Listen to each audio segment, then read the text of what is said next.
불자님들, 오늘 아침 거울을 보시면서 어떤 생각이 드셨습니까? 어제 상사에게 꾸중을 들었던 그 순간이 떠오르면서 또다시 가슴이 답답해지지 않으셨나요? 지난주 자녀와 다툰 그 말들이 계속 머릿속을 맴돌면서 잠을 설치지 않으셨습니까? 몇 년 전 친구의 배신이 생각날 때마다 여전히 치밀어 오르는 분노를 느끼지 않으십니까? 법우님들, 이것이 바로 부처님께서 말씀하신 두 번째 화살입니다.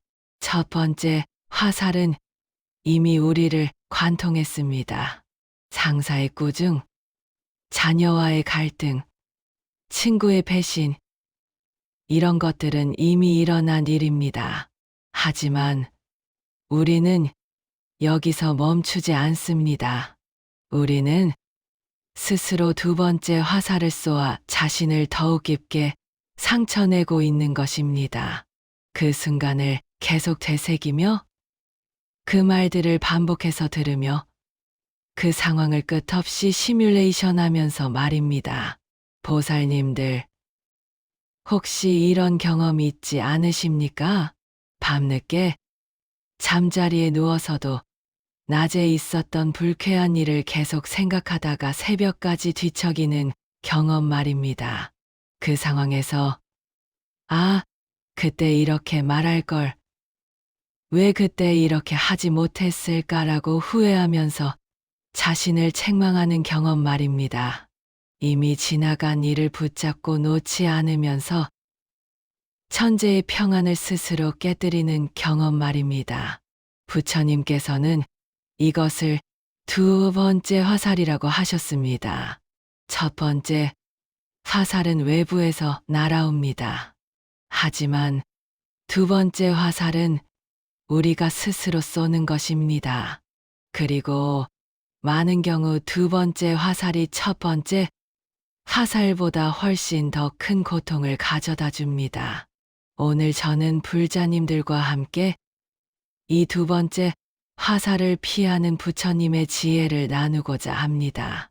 이 가르침을 통해 불자님들께서 더 이상 스스로에게 불필요한 고통을 주지 않으시길, 진정한 평안을 얻으시길 간절히 바랍니다. 첫 번째로 말씀드릴 것은 고통의 본질을 바르게 이해하는 것입니다. 상념경에서 부처님께서는 이렇게 말씀하셨습니다. 어리석은 범부는 고통을 받으면 슬퍼하고 괴로워하며 통곡하고 가슴을 치며 어찌할 바를 모른다. 그는 두 가지 고통을 받는다. 몸의 고통과 마음의 고통을 받는다. 불자님들, 이 말씀의 깊은 뜻을 생각해 보십시오. 부처님께서는 고통에는 두 가지가 있다고 하셨습니다. 하나는 몸의 고통이고 하나는 마음의 고통입니다. 몸의 고통은 피할 수 없는 것입니다. 우리가 살아있는 한 병들 수도 있고 다칠 수도 있고 늙을 수도 있습니다. 사랑하는 사람을 잃을 수도 있고 실패를 경험할 수도 있고 거절당할 수도 있습니다. 이것들은 인생의 자연스러운 일부입니다. 부처님께서도 이런 고통들을 피하지 않으셨습니다. 데바다타의 배신도 겪으셨고 왕사성에서의 위험도 겪으셨고 열반에 드실 때까지 몸의 고통도 겪으셨습니다. 하지만 부처님께서는 두 번째 고통, 즉 마음의 고통은 겪지 않으셨습니다. 왜냐하면 부처님께서는 이미 일어난 일에 대해 끝없이 생각하고 괴로워하지 않으셨기 때문입니다. 법우님들, 천재를 살아가시면서 이런 상황을 경험해 보지 않으셨습니까? 무릎이 아픈 것은 어쩔 수 없습니다. 나이가 들면서 관절이 아픈 것은 자연스러운 일입니다. 하지만 왜 하필 내가 이런 병에 걸렸을까? 젊었을 때 더 조심할 걸. 이제 뭘 해도 소용없어라고 계속 생각한다면 어떻겠습니까? 무릎의 아픔에 마음의 괴로움까지 더해져서 고통이 2배가 됩니다. 자녀가 말을 듣지 않는 것은 자연스러운 일입니다. 아이들은 원래 자신의 길을 찾아가면서 부모와 부딪히기 마련입니다.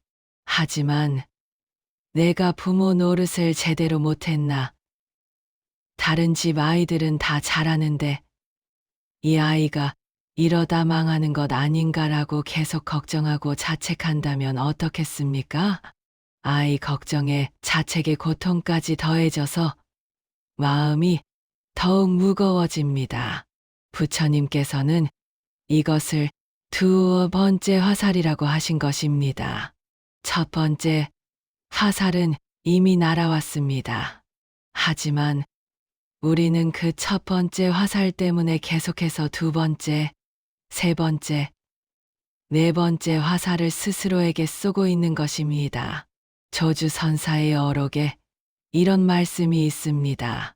과거는 이미 갔으니 쫓지 말고, 미래는 아직 오지 않았으니 맞이하지 말고, 천재는 머물지 않으니 붙잡지 말라. 보살님들, 이 말씀의 지혜를 깊이 새겨보십시오. 우리가 겪는 대부분의 마음의 고통은 이미 지나간 일을 계속 생각하거나 아직 일어나지도 않은 일을 걱정하는 데서 옵니다. 현재 이 순간에는 실제로 아무 일도 일어나지 않고 있는데도 말입니다.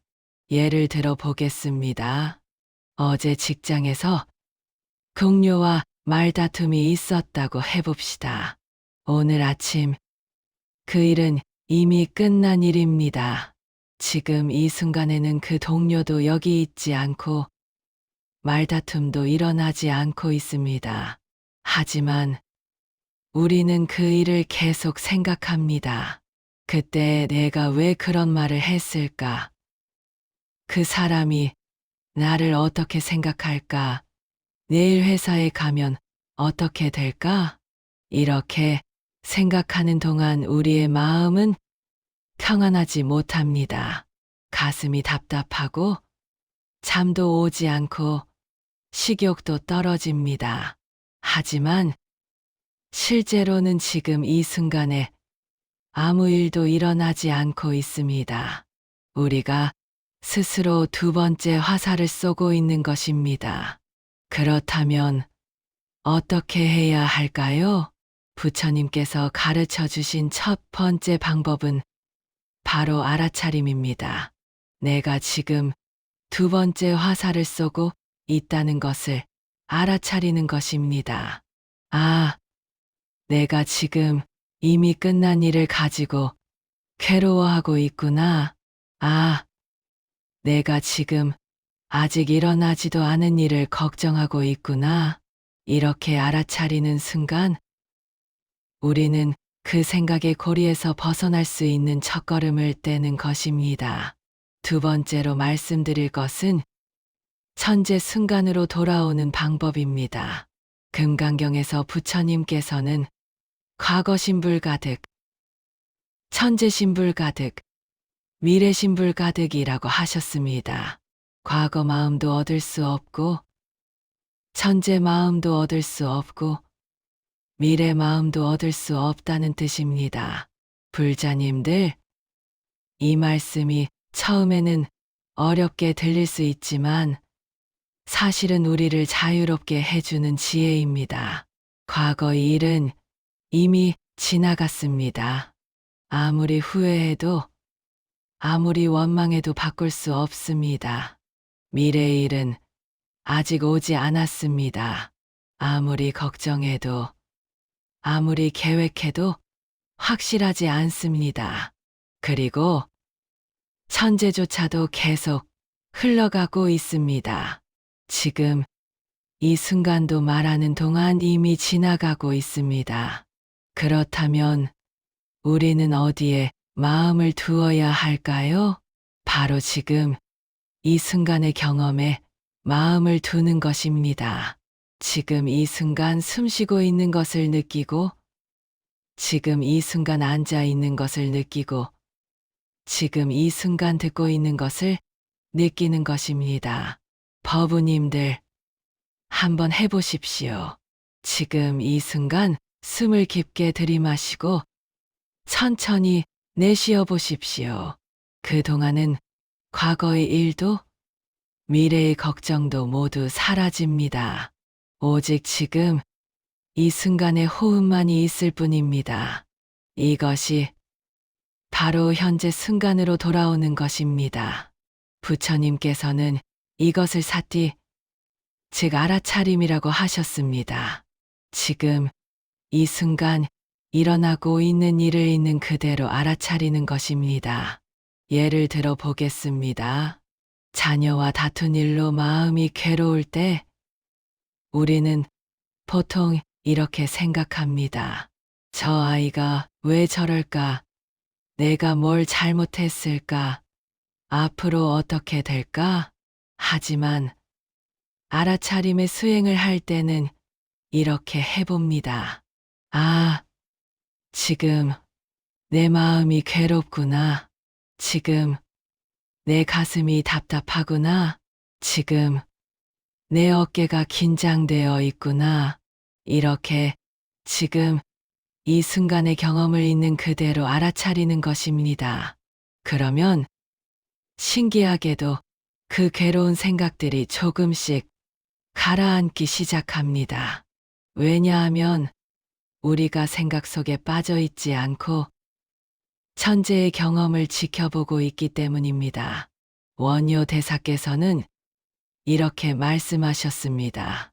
일체유심조, 모든 것은 마음이 만들어낸다. 우리가 겪는 고통의 대부분은 실제 상황 그 자체보다는 그 상황에 대한 우리의 생각과 판단에서 옵니다. 비가 오는 것 자체는 괴로운 일이 아닙니다.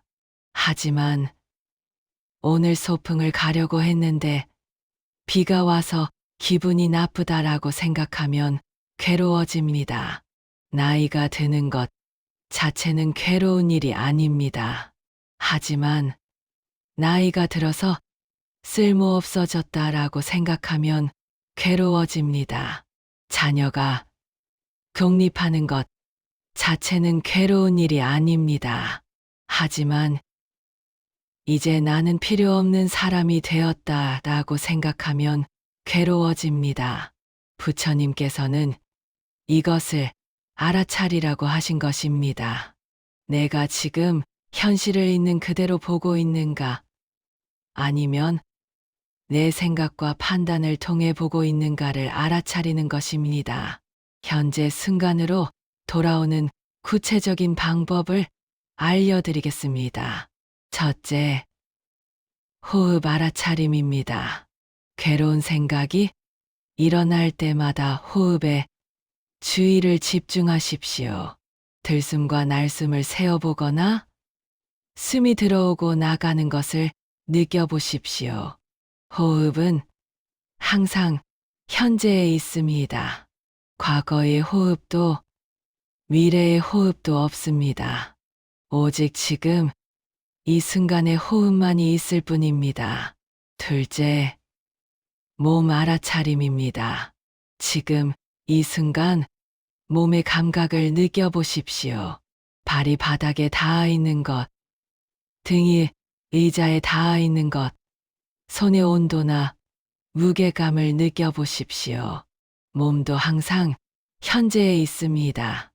과거의 몸도 미래의 몸도 없습니다. 오직 지금 이 순간의 몸만이 있을 뿐입니다. 셋째, 소리 알아차림입니다.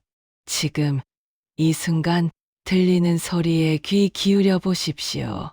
새소리, 바람소리, 차소리, 사람들의 말소리를 그냥 들어보십시오. 판단하지 말고, 좋아하거나 싫어하지 말고, 그냥 있는 그대로 들어보십시오.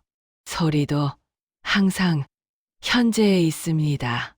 과거의 소리도 미래의 소리도 없습니다. 오직 지금 이 순간의 소리만이 있을 뿐입니다. 세 번째로 말씀드릴 것은 생각과 자신을 분리하는 지혜입니다. 중관학파의 용수 보살께서는 공성에 대해 가르치셨습니다. 모든 것은 인연에 따라 생겨났다가 사라지는 것이므로 고정된 실체가 없다는 것입니다. 불자님들, 이것은 우리의 생각에도 적용됩니다. 우리가 갖는 생각들도 모두 인연에 따라 생겨났다가 사라지는 것입니다. 고정된 것이 아니고 영원한 것도 아니고 절대적인 것도 아닙니다. 하지만 우리는 종종 자신의 생각과 자신을 동일시합니다. 나는 실패자다라고 생각하면 자신이 실패자라고 믿습니다. 나는 사랑받을 가치가 없다라고 생각하면 자신이 사랑받을 가치가 없다고 믿습니다. 나는 늙어서 쓸모없다라고 생각하면 자신이 쓸모없다고 믿습니다. 하지만 부처님께서는 이렇게 가르치셨습니다. 당신은 당신의 생각이 아닙니다. 생각은 구름과 같습니다. 하늘에 구름이 떠 있지만 하늘이 구름은 아닙니다. 구름이 지나가도 하늘은 그대로 남아 있습니다. 마찬가지로 우리 마음에 생각이 떠오르지만 우리가 그 생각은 아닙니다. 생각이 지나가도 우리는 그대로 남아 있습니다. 해능대사께서는 이렇게 말씀하셨습니다. 생각이 일어나는 것을 따라가지 말고 생각이 사라지는 것을 쫓아가지 말라.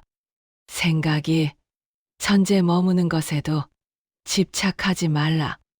보살님들, 이것이 바로 생각과 자신을 분리하는 지혜입니다. 예를 들어 보겠습니다. 실수를 했을 때 나는 바보다라는 생각이 일어난다고 해봅시다. 보통은 이 생각을 사실로 받아들입니다. 맞다. 나는 정말 바보다. 이런 실수를 하다니? 하지만 생각과 자신을 분리하는 지혜를 사용하면 이렇게 할 수 있습니다. 아, 나는 바보다라는 생각이 일어났구나. 이것은 그냥 생각일 뿐이다. 내가 바보라는 것이 아니라 그런 생각이 일어났을 뿐이다. 이렇게 하면 그 생각에 휩쓸리지 않을 수 있습니다. 생각을 있는 그대로 보되 그것이 절대적인 진실이라고 믿지 않는 것입니다. 이것을 연습하는 구체적인 방법이 있습니다. 첫째, 생각에 라벨을 붙이는 것입니다. 괴로운 생각이 일어날 때마다 생각이라고 속으로 말해 보십시오. 판단, 걱정, 후회라고 해도 좋습니다. 이렇게 하면 생각과 거리를 둘 수 있습니다. 둘째, 생각을 관찰자의 입장에서 보는 것입니다. 마치 다른 사람의 생각을 지켜보듯이 자신의 생각을 관찰해 보십시오. 아, 지금 이런 생각이 일어나고 있네. 흥미롭다. 이렇게 관찰자의 입장에 서면 생각에 빠져들지 않을 수 있습니다. 셋째, 생각을 강물의 낙엽처럼 보는 것입니다. 강에 떨어진 낙엽이 물살에 떠내려가듯이 생각도 마음의 흐름에 떠내려간다고 상상해 보십시오. 붙잡으려 하지도 말고 밀어내려 하지도 말고 그냥 흘러가도록 놔두는 것입니다.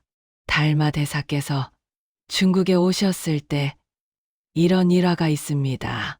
한 수행자가 달마 대사에게 찾아와서 말했습니다.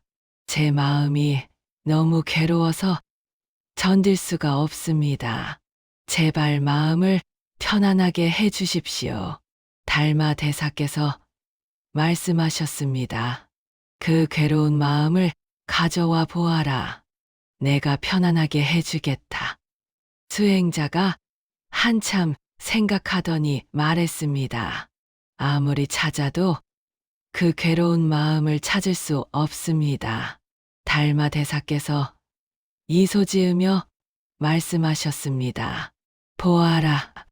내가 이미 그대의 마음을 편안하게 해주었다. 법우님들, 이 일화의 깊은 뜻을 생각해 보십시오. 우리가 괴로워하는 것은 실제로 존재하지 않는 것일 수도 있습니다. 우리가 붙잡고 있는 것은 실체가 없는 그림자일 수도 있습니다. 생각과 자신을 분리해서 보면 많은 고통들이 사실은 우리 마음이 만들어낸 환상임을 알 수 있습니다. 네 번째로 말씀드릴 것은 자비의 힘으로 치유하는 방법입니다. 화엄경에서 부처님께서는 자비는 모든 공덕의 뿌리라고 하셨습니다.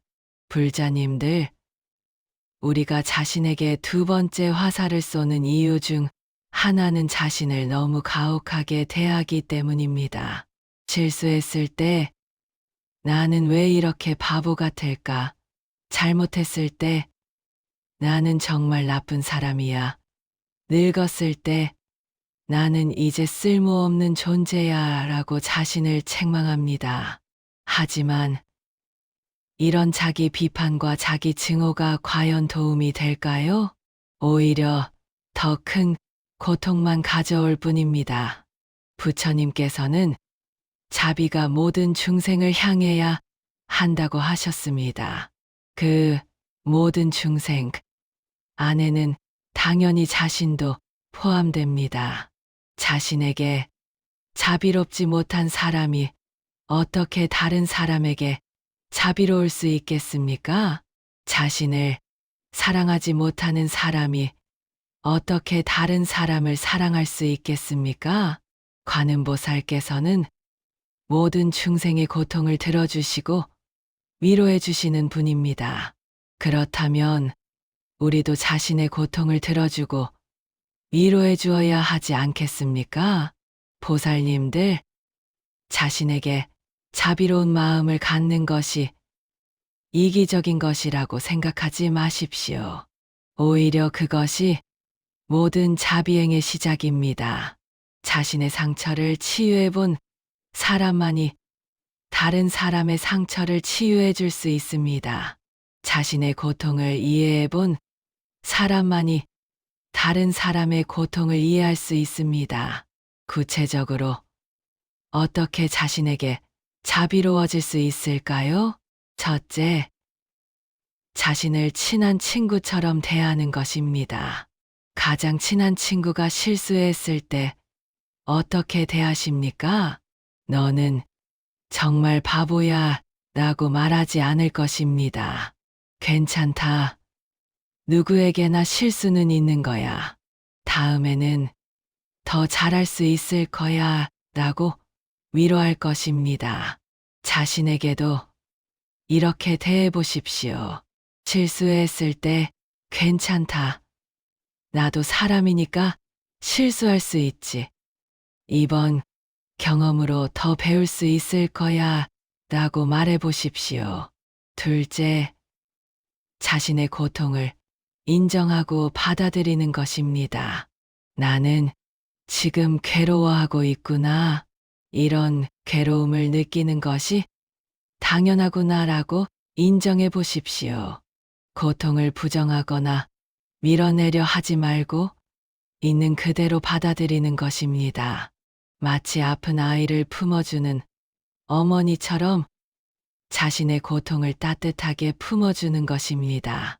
셋째, 자신의 노력을 인정하는 것입니다. 완벽하지 못했다고 해서 노력을 무시하지 마십시오. 나는 최선을 다했다. 결과가 완벽하지 않더라도 내 노력만큼은 인정할 수 있다라고 말해 보십시오. 지장보살께서는 지옥에 가서도 중생을 구제하겠다고 서원하셨습니다. 이것이 바로 자비의 극치입니다.